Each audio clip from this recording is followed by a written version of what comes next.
Bismillahirrahmanirrahim. Assalamualaikum warahmatullahi wabarakatuh. Waalaikumsalam warahmatullahi wabarakatuh.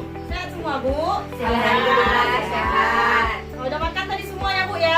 Udah. Hari ini kita belajar sesi 12, pencegahan, penelantaran dan eksploitasi. Pertama kita tanya sama Ibu, pencegahan penelantaran. Penelantaran itu Ibu paham atau tidak?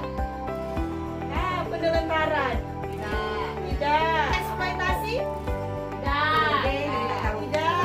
Di sini sama-sama kita belajar, Bu, pengertian penelantaran anak.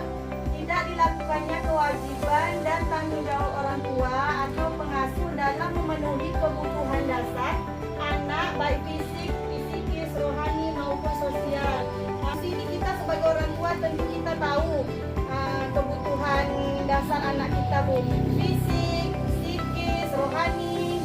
Bisa Ibu memberikan contoh kebutuhan fisik itu apa? Apa contohnya, Bu, kebutuhan fisik? Tidak tahu, Bu. Ada tahu, Bu Siti? Tahu, Bu. Kalau rohani Ibu tak tahu? Tahu, Bu. Kalau rohani itu kan keagamaan. Contohnya misalnya anak kita harus mengaji. Ini kan kebutuhan badan anak kita. Contohnya baju, makan. Itu fisik.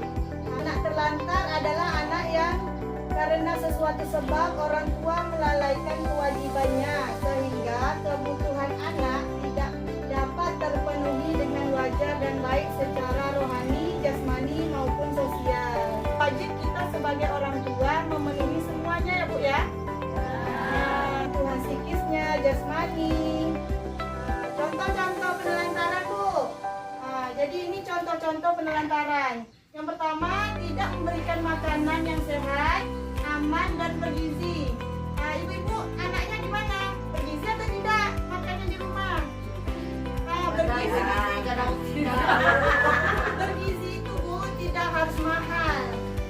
Contoh kalau kita di kampung sini kan ada daun kelor. Daun kelor itu sangat tinggi gizinya, Bu. Pakis, Bu. Pakis, Bu. Pakis. Itu Belakang rumah banyak, Bu. itu antioksidannya sangat bagus tuh, Bu. Jangan kita mau kalah sama makanan sama orang kota tuh, Bu. Orang tuh makan steak. Iya kan? Kan banyak pelihara yang Ya, kan banyak kayu kampung, Bu. Beli, Bu. sayur-sayuran. Kami telur terus. Yang kedua contohnya penelantaran itu, Bu, tidak diberikannya tempat tinggal dan pakaian yang layak. Di sini kita semua ada tempat tinggal ya, Bu ya? Pakaian yang layak insya Allah ya, Bu ya, semuanya ada. Tidak pernah diberikan waktu dan kesempatan bermain. Kesempatan bermain, waktu bermain itu hak anak, Bu. Tapi tidak juga boleh berlebihan bermainnya, Bu. Tentunya harus sekolah dulu, setelah sekolah baru boleh bermain. Bermain pun kan ada waktunya, Bu. Tidak diizinkan sekolah. Semua sekolah ya, Bu ya, anak-anaknya. Sekolah tidak melakukan imunisasi terhadap anak. Imunisasi yang suntik ini, Bu. Itu harus imunisasi ya, Bu ya. Tidak posyandu untuk menimbang berat badan dan ukur tinggi badan anak. Ini selanjutnya bisa kita baca, Bu. Tidak tinggal sendiri. Itu penelantaran tuh, Bu. Misalnya Ibu Ila punya anak, dibikinkannya rumah, biarkannya tinggal sendiri. Kalau di bawah umur ya, Bu ya. Akibat daripada penelantaran ini, yang pertama putus sekolah. Yang jelas kalau makanannya tidak bergizi, dia kurang gizi. Kalau tinggal sendiri atau mandiri sendiri masih kecil, jelasnya bisa celaka, luka, sakit, digigit binatang, sering ketakutan dan tidak berani, kemampuan berbahasanya rendah. Ini karena kita tidak ada di rumah, Bu. Kemampuan berbahasa rendah ini.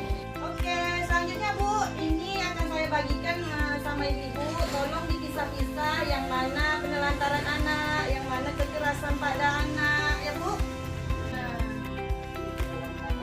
Bu, ini kekurangan gizi dan Bu. Ya, Bu, untuk bergizi. Salah satunya makan tempe. Ada yang jual anak nih, Bu. Jual anak, Bu Siti. Salah satu termasuk eksploitasi anak. Nih, Bu. Jadi jangan sampai kita menjual anak-anak kita.